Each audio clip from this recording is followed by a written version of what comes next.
also from PKM Chandigarh, and she has done a fellowship with Carol City at the Deesai Hospital in Philadelphia, and is currently an associate professor in the department at Government Medical College Chandigarh.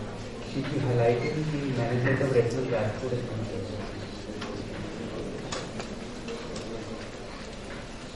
A very good morning to all of you. I would like to thank the organizers for giving me this opportunity.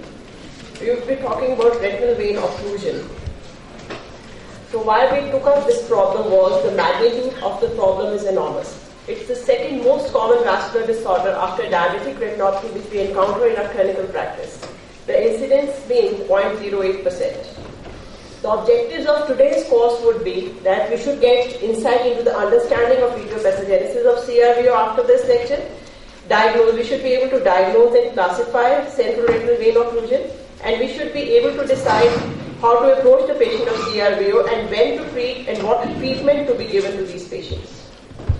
Now you all know that when central retinal vein leaves the eye from optic nerve, it is in close association with central retinal artery, and both of them share a common adventitial sheath, and they pass through a narrow opening in lamina tuberosa.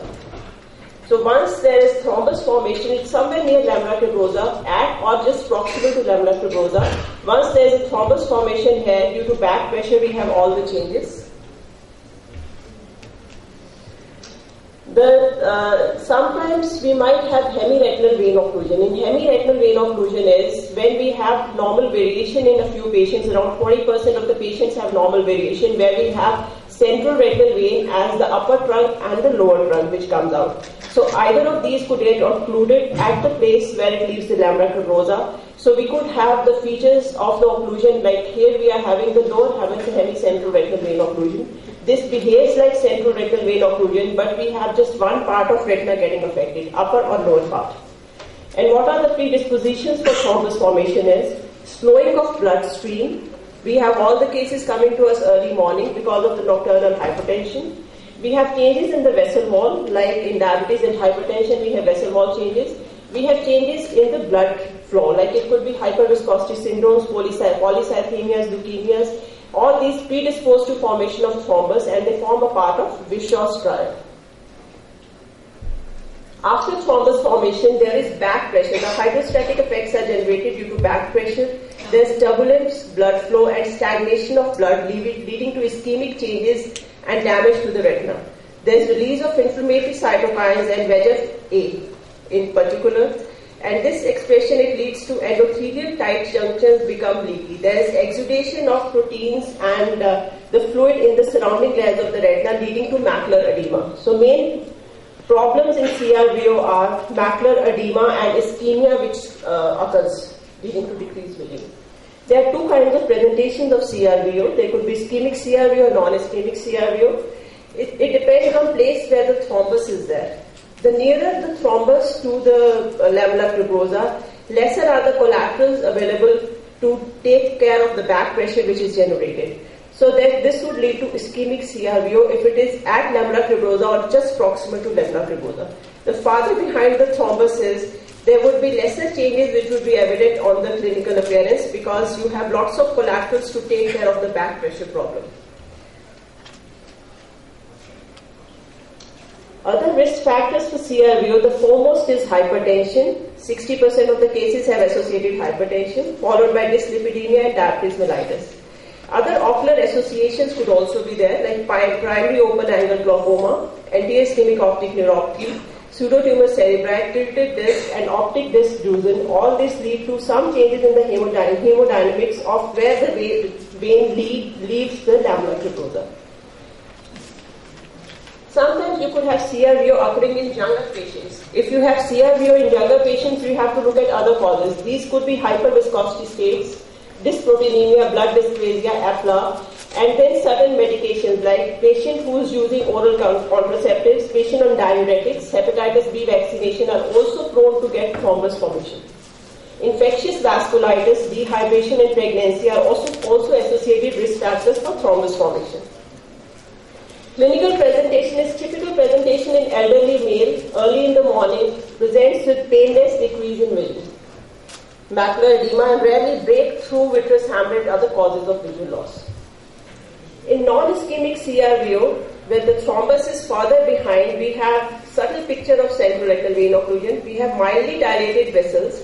We have some hemorrhages scattered throughout all four quadrants.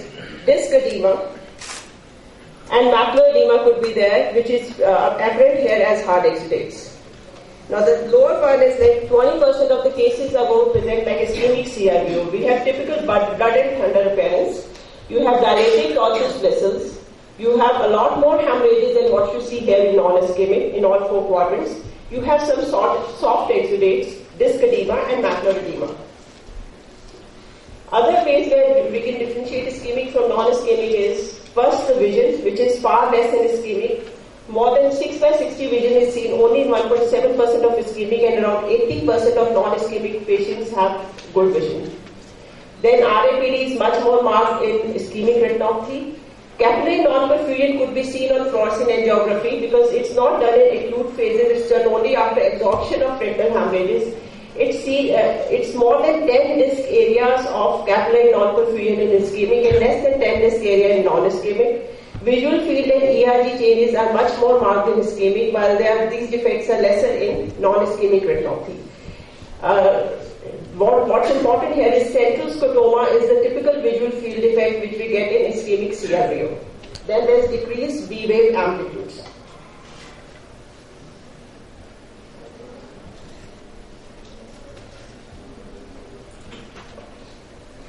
The clinical course of CRVO you need to understand because this helps us in following up this patient. 1/3 of non-ischemic patients are ultimately going to progress into ischemic patients over the next 36 months. So we need to follow them up closely to diagnose this change into ischemic at the earliest.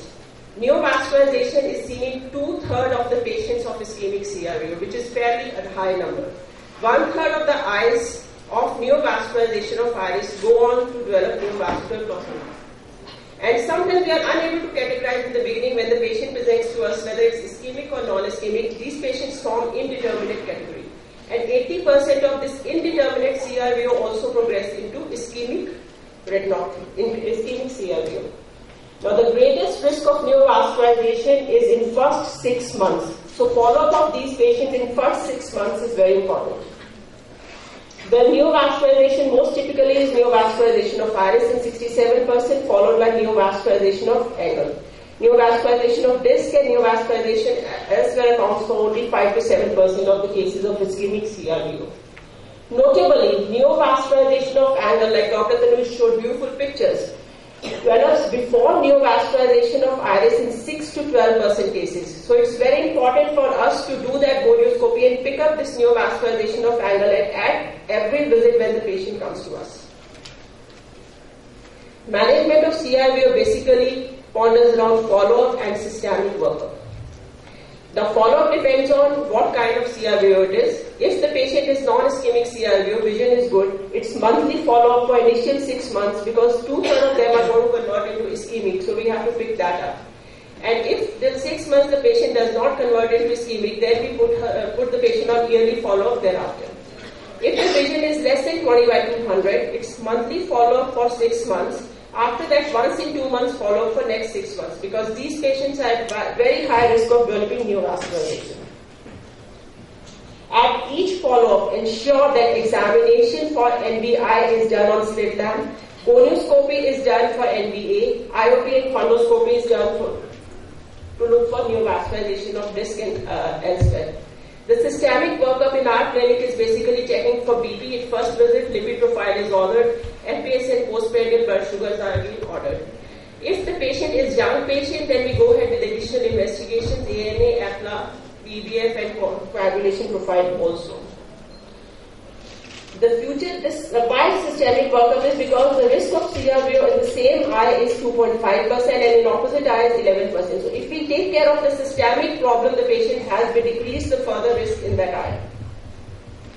Ocular investigation which we must do, OCT we do at first visit, that will show us macular edema. FFA only after resolution of hemorrhages, that shows delayed AV transit time and dilated tortuous vessels. Capillary non-perfusion will help us to grade the CRVO. Now this is one patient who was referred to as 40-year-old male, healthy male with decrease in vision in both the eyes. The patient was referred as bilateral CRVO. Now bilateral CRVO anyways raises our alarms. So can somebody guess what it could be?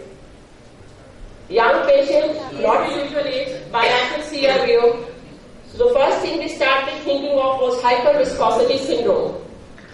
So we did re-evaluation of the patient, and the careful evaluation helped us pick up broad spots, helped us pick up these whitish opacities.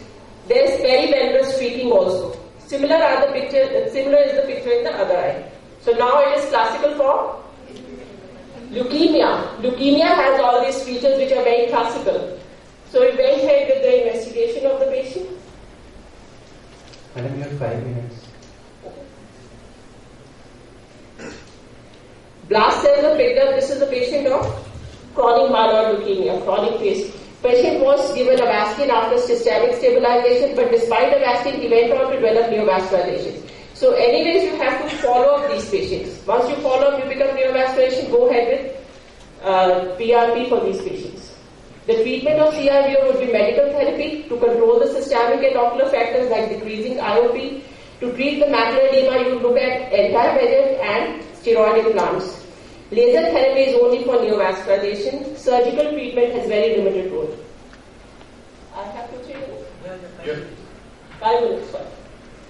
This is a 62-year-old hypertensive male. So once you have age which is corresponding to CRVO, you have hypertension, already the patient is diagnosed, you need not order systemic investigation.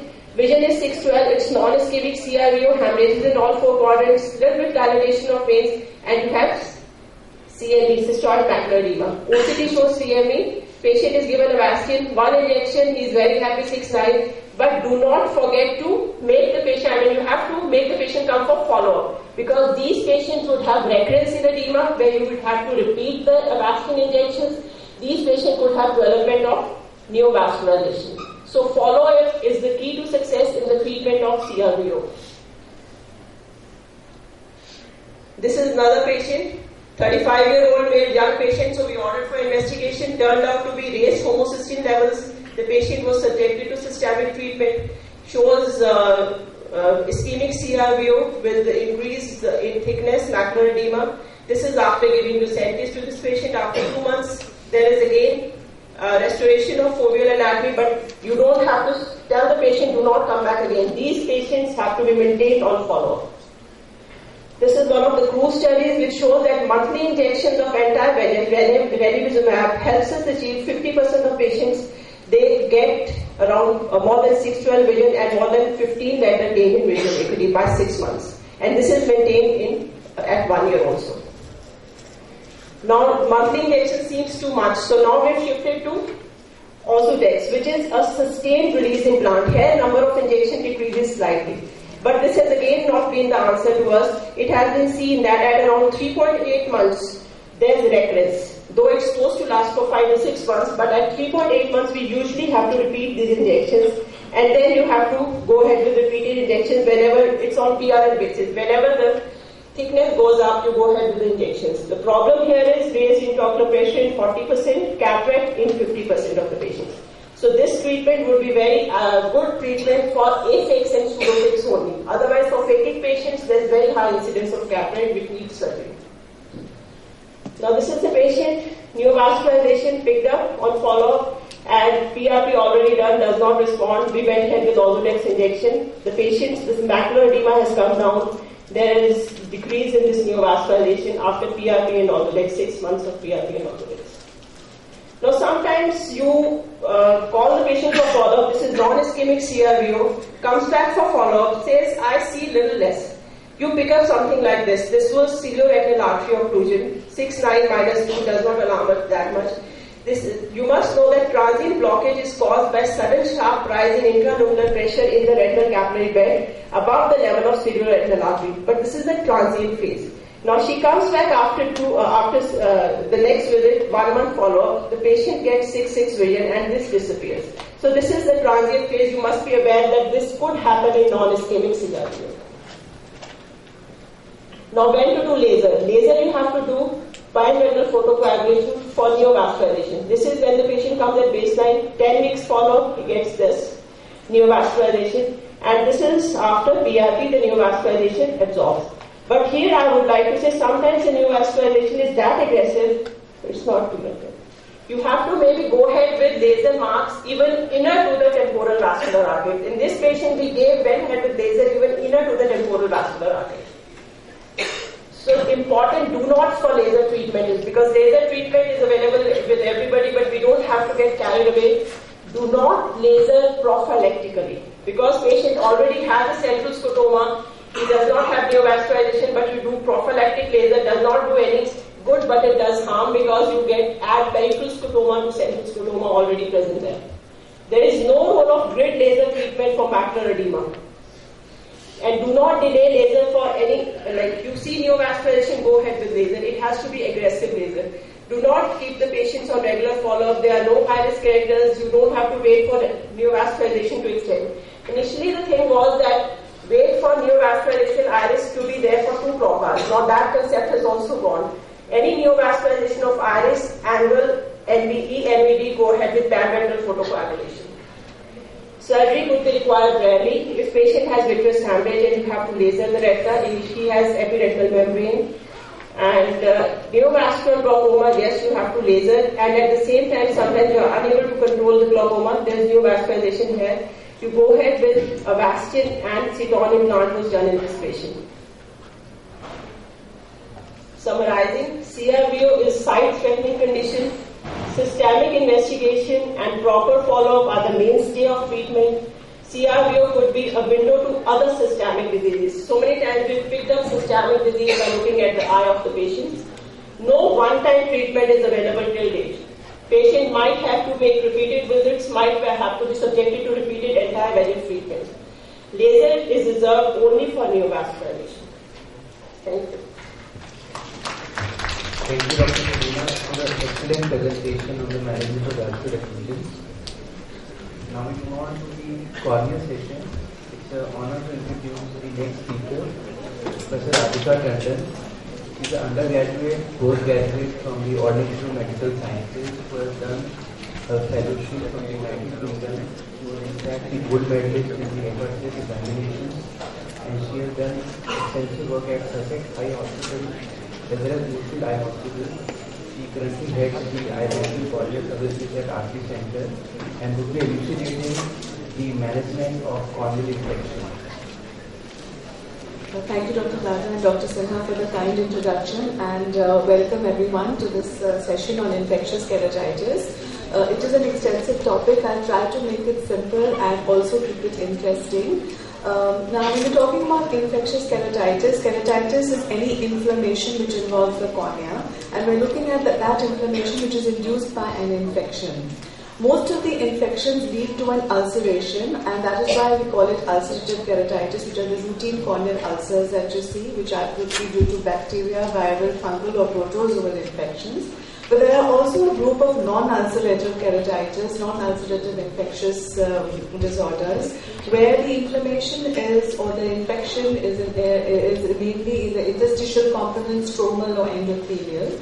And in this segment, it could either be an active proliferation of the organism, or it could be an immune reaction to the antigen which is released by the organism. For today, I will restrict on ulcerative keratitis because otherwise the topic will be too extensive. Now, what is a corneal ulcer? A corneal ulcer is a disease in the epithelium with an infiltration in the underlying stroma. So sometimes residents see a picture like this and they call it a corneal opacity. There is an opacification of the cornea, by which I mean that the cornea which is transparent is no longer transparent and it has this hazy look. But by convention, we restrict the word opacity to a condition where the event has taken place and has ended up with a corneal scar, or the healing has been completed and you're left with a scar. That is when we use the word opacity. But when you have an active inflammation, active infection, edema, or whatever it may be, then we use the word opacification or corneal haze and so on. The importance is to detect the concept of the infiltration. So for this you require a slit lamp. With a torch it is difficult to differentiate whether it's an infiltrate or an opacity. So you can get an idea with experience because of the nature of splitting of the image of the torch or whatever light source you have. If it is an opacity, you will usually find that whatever reflection you are getting from the torch on the cornea, it has a sort of a uniform and a complete look. Whereas with the ulceration or infiltration, it has a distorted appearance. So this is a very vague idea you can get with a torch, but you really need to look at the patient on a slit lamp. And then you will call it a corneal ulcer. So then if you have, say, a patient with just an epithelial defect, without any of this infiltration, then that is what you will call a corneal abrasion or a corneal erosion. So definition is a breach in the epithelium with an infiltration in the underlying or surrounding stroma, and you have to differentiate from a simple shedding off of the epithelium, which would be an abrasion or an erosion. We will usually use the word abrasion if it is induced by an external stimulus or an insult, such as a fingernail trauma or some foreign body or some injury. And erosion is used for a spontaneous shedding off of the epithelium, which is leading to that epithelial defect. And keratitis, as I said, is an inflammation with the infiltration, and corneal ulcer is an ulcerative form of keratitis.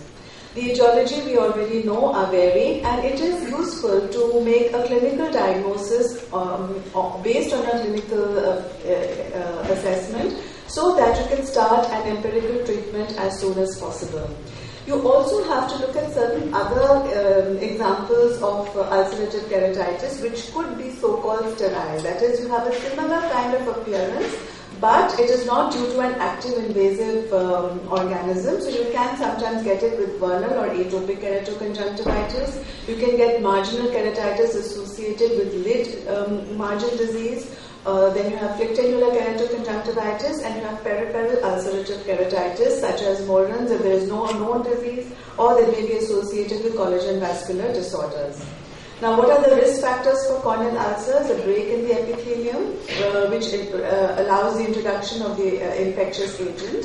There are few organisms which are known to penetrate and invade an intact epithelium. That includes Corynebacterium diphtheria, Haemophilus, Neisseria meningitidis, Neisseria gonorrhoeae, Listeria, and Shigella. Of these, in our of current practice, it is basically Neisseria gonorrhoeae, which you may see. The other organisms are not that common.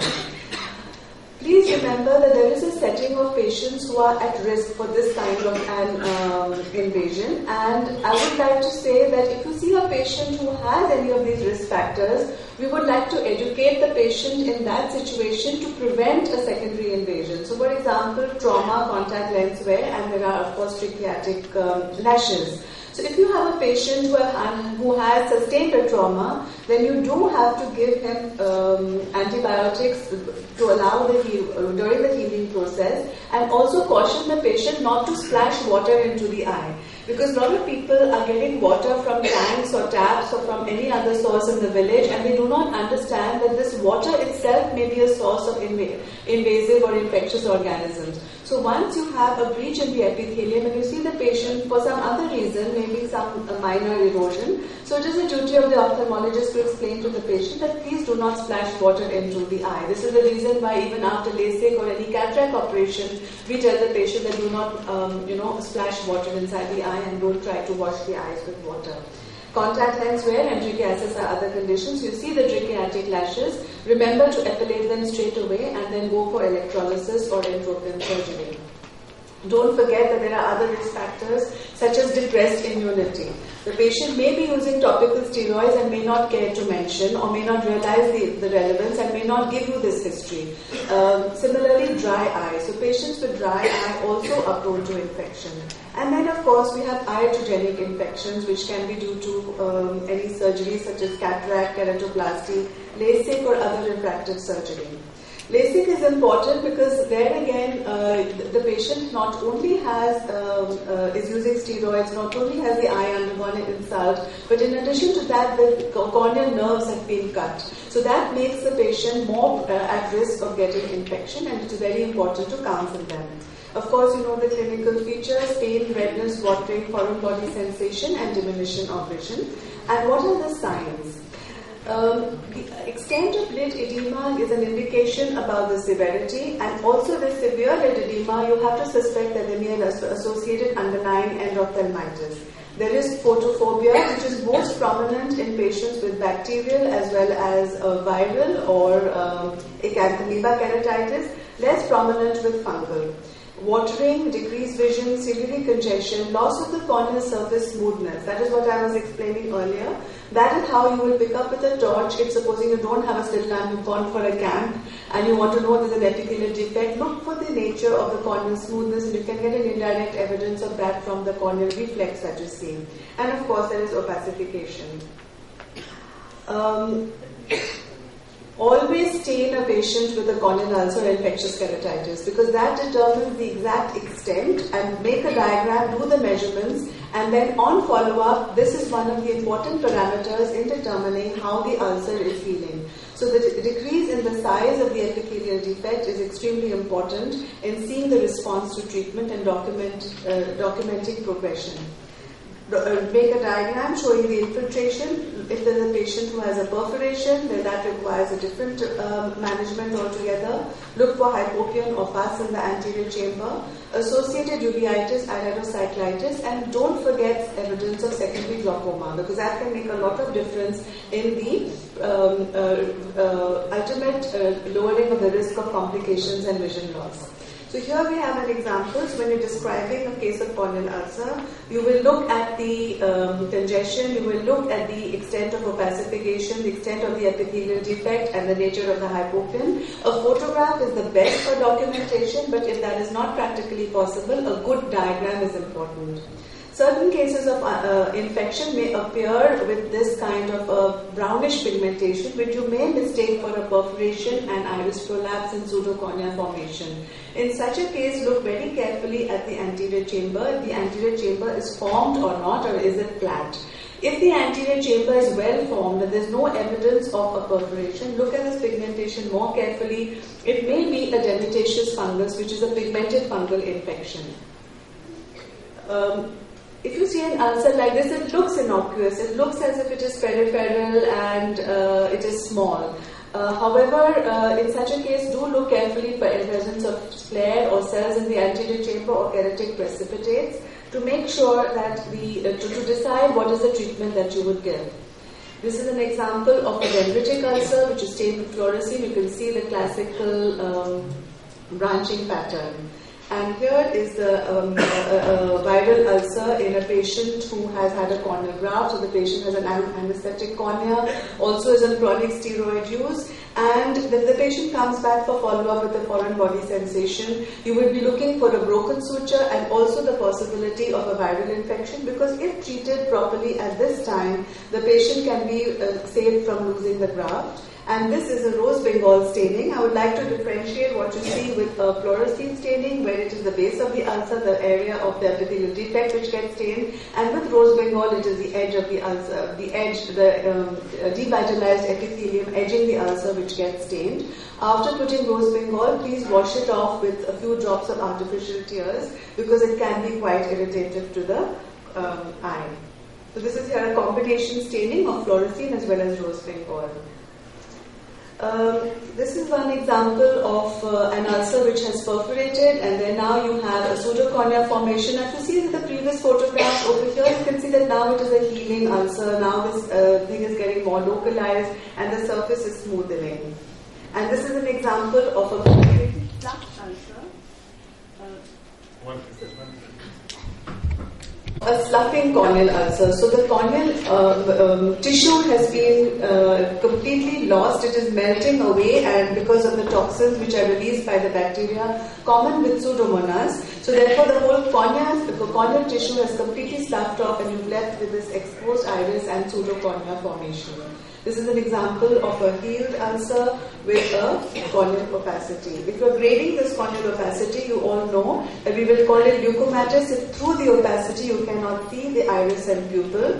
Macular if you can see the iris and pupil but you cannot see the pattern clearly. And nebular is when you see the pattern also but you can make out that it is slightly hazy. Now, what are the complications and sequelae? Basically, corneal opacity is expected, but as I said, if you treat the infection properly at the proper time, you can prevent the opacity from being very large, and sometimes you can preserve the vision completely. If there's a perforation, corneoidotic scar, anterior staphyloма, glaucoma, cataract, and endophthalmitis. These are all the complications and sequelae that you have to look out for. So once you have seen a patient, from the history and examination, you will make an assessment as to what it is. You will make up your mind whether the patient has an infectious or a non-infectious keratitis. If suspecting infectious keratitis or corneal ulceration, you will go for microbiology investigations and you will start your empirical therapy straight away.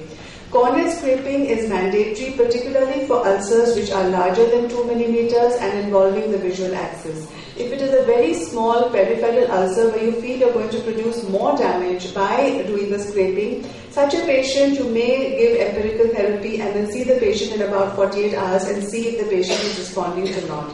Apart from that, every case of corneal ulcer should be scraped. It should be stained with Gram's and Ginza stain for bacteria and KOH or calcofluor white for fungi. You can also pick up acanthamoeba with calcofluor white. Bacterial culture sensitivity should be done, fungal culture, and culture on nutrient agar with E. coli overlay for acanthamoeba. And immunofluorescence staining can also be done for viral antigens. As far as the treatment is concerned, you will institute general measures to relieve the pain and promote healing, antimicrobial therapy, which is empirical, and tackle any risk factors to prevent recurrence or involvement of the other eye. What are the general measures? Don't forget, you can tell the patient to give rest, dark glasses, warm compresses, local hygiene, cycloplegics, improve the nutrition, and remember to ask if they're using contact lenses. If they're using contact lenses, ask them not to use a contact lens, not even in the other eye, and to bring the lens solution as well as the case and the lens so that you can send it for culture. Do not bandage the eye or patch the eye, even if there's an impending perforation, because with that there is an increase in the temperature and a reduced washing off of the organism, so there is a more proliferation and multiplication, and it leads to worsening of the infection. Now, what about the treatment? Empirical treatment means that you are starting your initial therapy based on your clinical diagnosis, and you will revise it depending on the response as well as the culture report. At the point of first contact, don't forget, as I would like to mention again, check if the patient has been using steroids or has any risk factor for a fungal infection.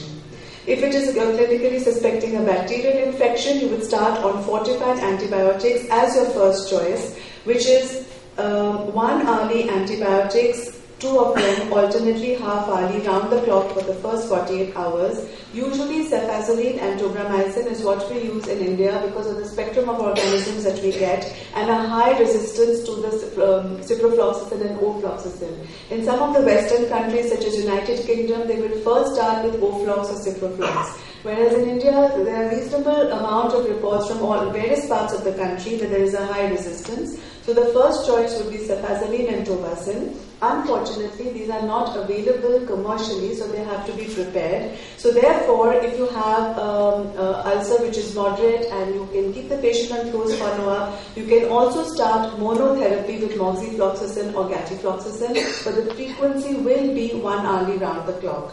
After the first 48 hours, you can reduce it to 2 hourly, then 4 hourly, then 6 hourly. So don't keep them on 1 hourly for weeks together. After first 48 hours, reassess the patient, take a decision. Is the patient improving or not improving? If the patient is improving, reduce it to 2 hourly and also review your culture report. If the patient is not improving, stop the antibiotics for 24 hours, re-scrape and send the repeat culture and then change the antibiotic. The alternative would be like if you have first started with cefazolin, tobramycin, then you can change to gatifloxacin or moxifloxacin or vice versa, and vancomycin and amikacin or polymyxin B if you are strongly suspecting tuberculosis. Now coming to fungal ulcers. If you have, I would caution people from starting antifungal straight away, even if you suspect it as fungal. Try to get an actual diagnosis by a smear. KOH, you can get the report within half an hour. So if you have a proven fungal infection, then do not give the fortified antibiotics. Give the antifungal with a cover of antibiotic like moxifloxacin 3 to 4 times a day to prevent any secondary bacterial infection. The drug of first choice remains natamycin, 5% eye drops. Again, it will be 1 hourly, and then after 2 days you can reduce it to 2 hourly. After 14 days of treatment with natamycin, if it is not responding, you can add voriconazole 1% eye drops. Other options are there, but they are not really relevant because the kind of organisms we get in India are Aspergillus in North India and Fusarium in South India, and this combination treatment is usually enough to cover that. Coming to antiviral therapy, acyclovir 3% eye ointment 5 times a day till the ulcer heals, which should be given for 7 to 10 days. Ideally, you should call the patient back after a week, and if the ulcer is completely healed, give it for another 3 days and then stop. If you continue to use the acyclovir ointment beyond that, then it tends to be an epithelial toxicity. The role of oral acyclovir I will cover in more detail in another set of slides. But with the HEADS trial, a simple epithelial disease did not require the treatment with oral acyclovir. You will give oral acyclovir if there is an associated active keratouveitis. So you have a keratouveitis with an epithelial involvement, then you would give oral acyclovir 400 mg 5 times a day for 7 to 14 days, and if it is herpes zoster, then 800 mg 5 times a day for 10 days, provided the patient has come within the first 2 to 4 days of the onset of the herpes zoster.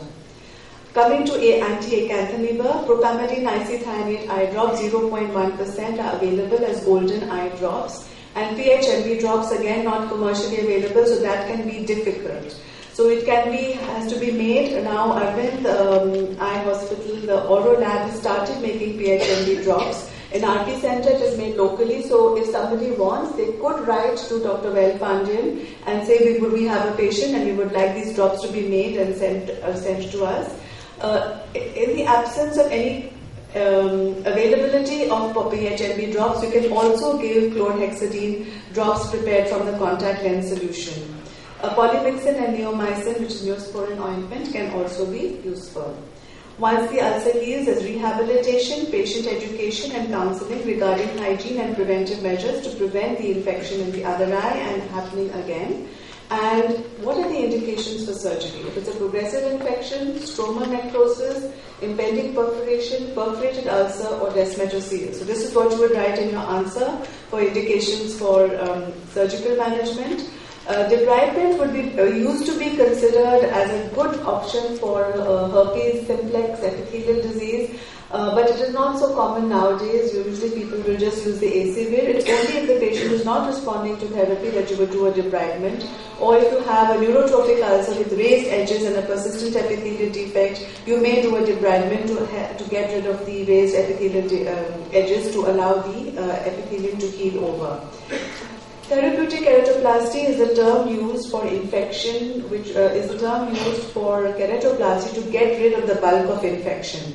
If it is perforated and there is no active infection, you are just doing it to restore the glow of integrity, the better term is tectonic keratoplasty. So when we use the word therapeutic, we mean that it is something like draining an abscess. It is to get rid of the infection which is uncontrolled. It could be full thickness, partial thickness, it could be a patch graft. Sometimes it could be application of an amniotic membrane, and even sometimes application of glue with a contact lens if it is less than 2 millimeters. So, managing microbial keratitis, a survey of community ophthalmologists, that is ophthalmologists who are not associated in institutions, which is a practical problem and is a practical reality today. This is a study from the United States where one would say that has a good standard of medical care.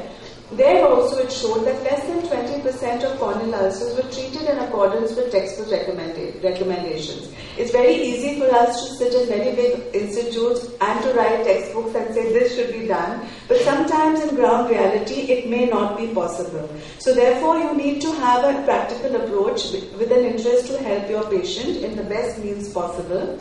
So as I told you, these were the general guidelines, but try to get it into your practice with some neighboring lab that the corneal ulcers do need to be scraped and you do need to get a culture report, because that can make a lot of difference to a systematic approach rather than having a patient getting antivirals, antibiotics as well as antifungals, because you don't know what the infection is. And if this happens, you're not sure, then start one medication at a time, see the patient after 2 days, educate the family, say, it's going to take time, we don't know what the organism is, don't keep rushing to another doctor, come back in 2 days and then we'll see the response and modify the treatment accordingly.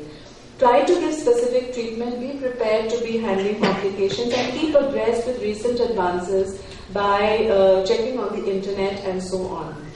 I could either tell you how to do the scraping or I could give you a clinical overview of the viral keratitis. So what would you like first? Or should I go step by step as to how the investigations, if you just raise your hand step by step for investigations or clinical features of viral keratitis? Okay, fine. So the lab investigations, a detailed history, thorough clinical examination using the slit lamp is important. You would have to do a direct visualization of organism and inoculation under the appropriate techniques.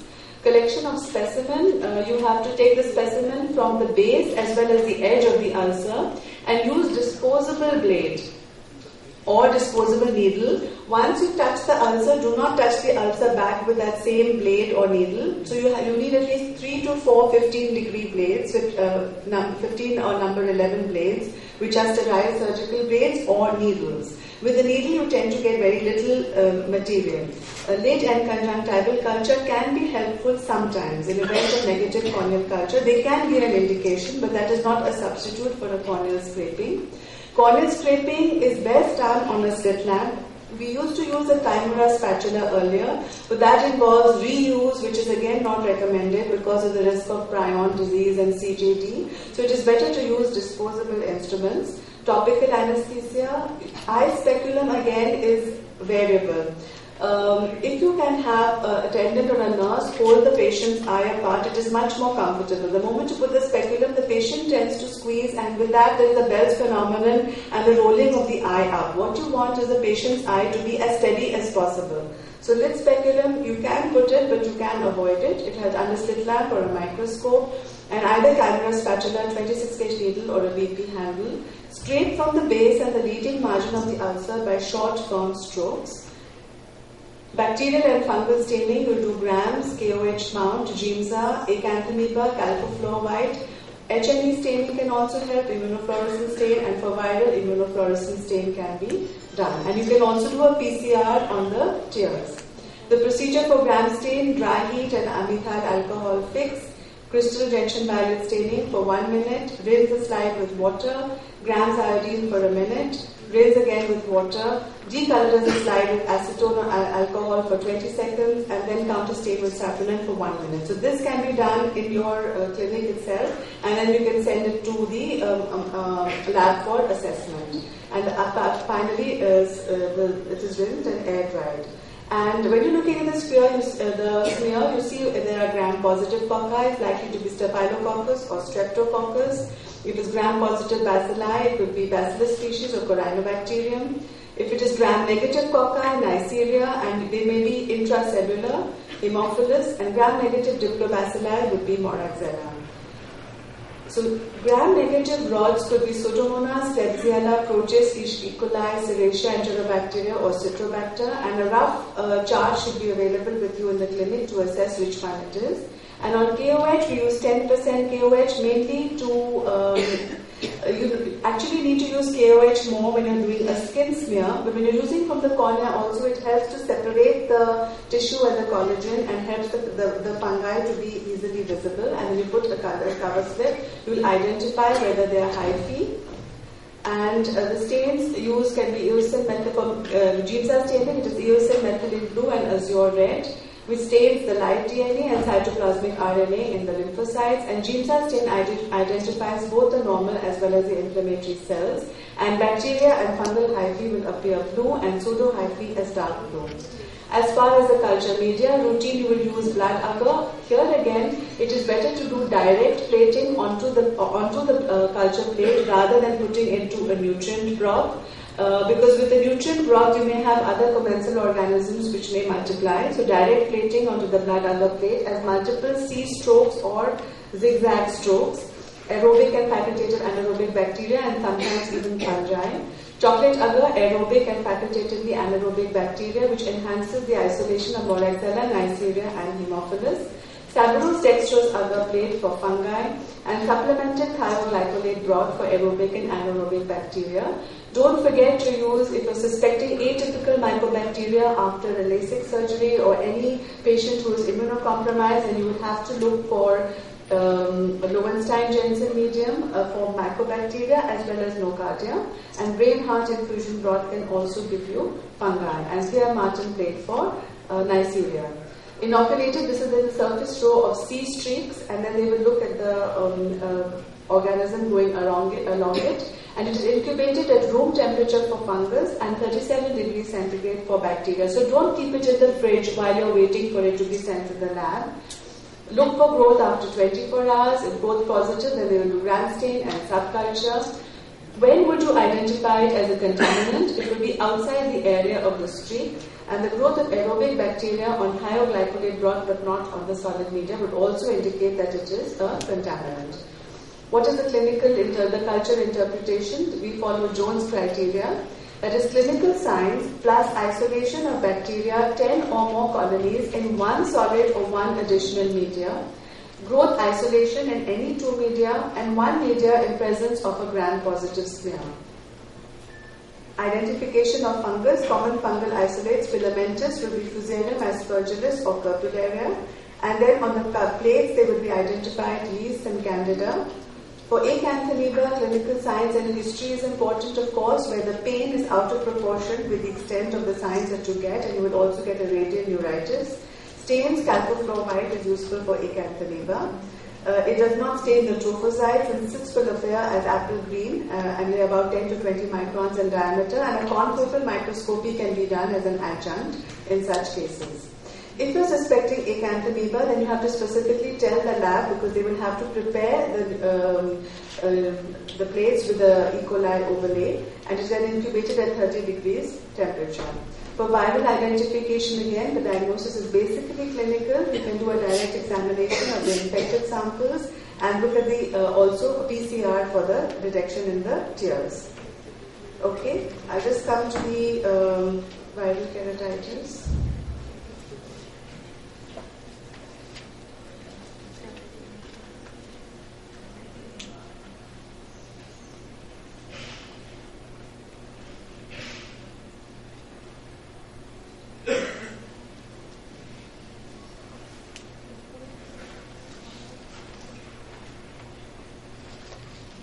Herpes simplex viral keratitis is an important aspect because it is seen quite extensively, and this is a condition which is often confusing because the patient has symptoms and goes to several ophthalmologists and then comes with having used multiple medications. So you have to look at the clinical features and make a diagnosis based on your clinical judgment.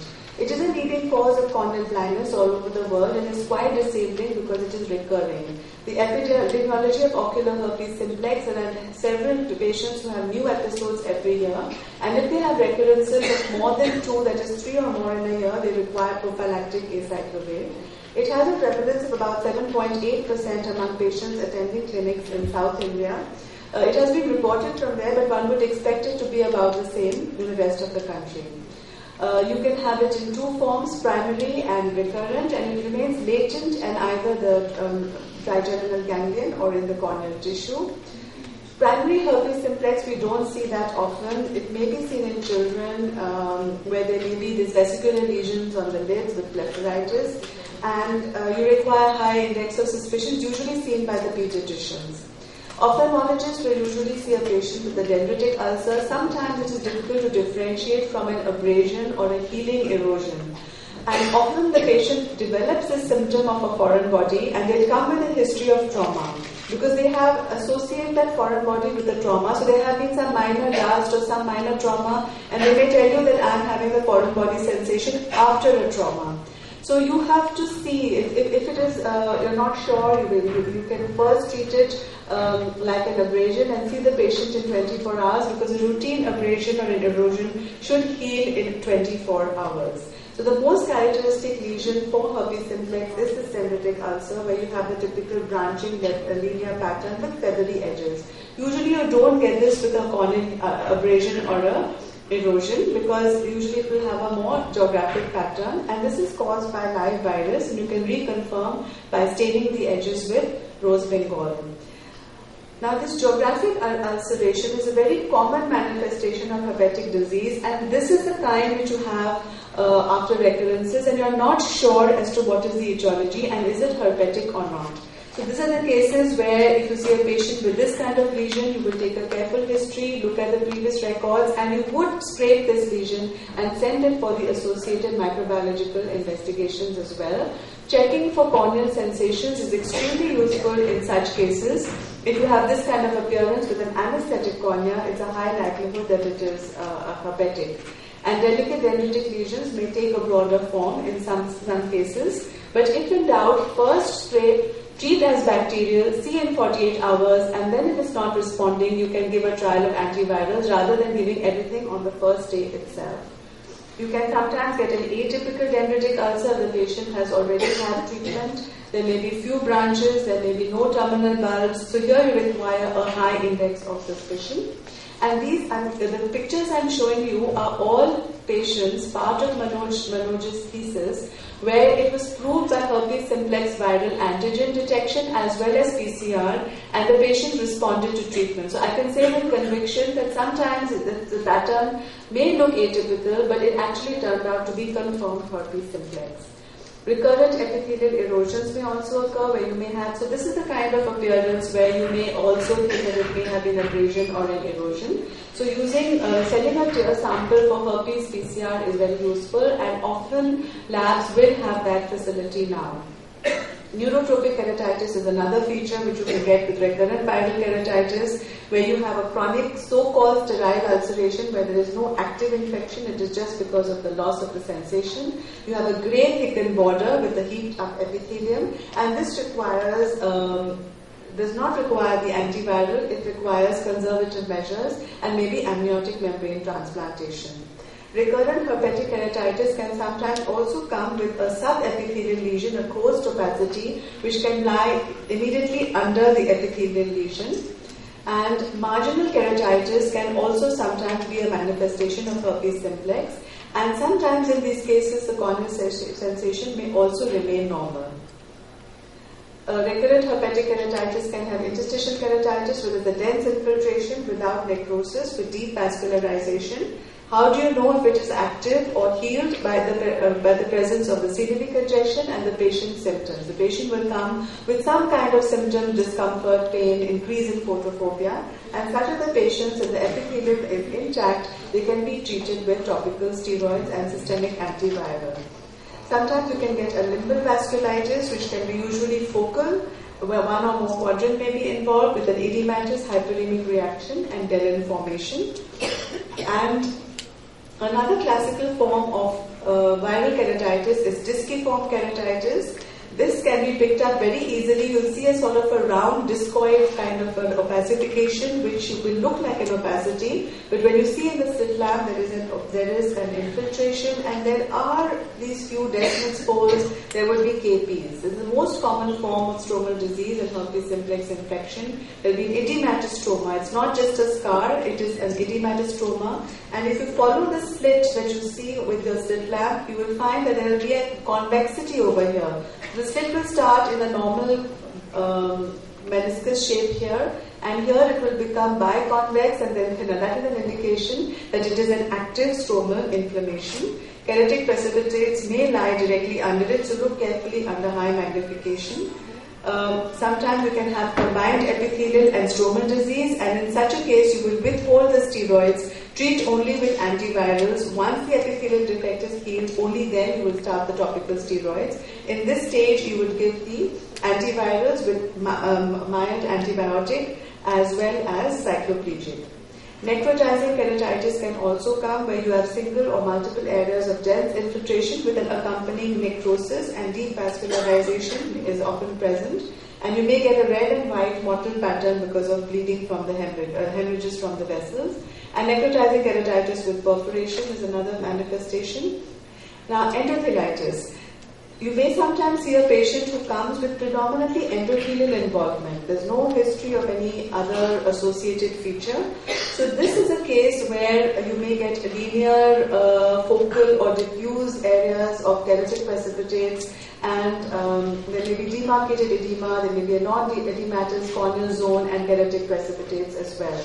Sometimes you can get such patients coming back after cataract surgery. They've had the cataract surgery, which is some sort of an insult, and it produces a reactivation of the virus, coupled with the use of topical steroids, and they come back with this herpetic disease. How will you differentiate from an inflammatory edema or a pseudophakic bullous keratopathy? The atypical pattern of the edema and atypical location.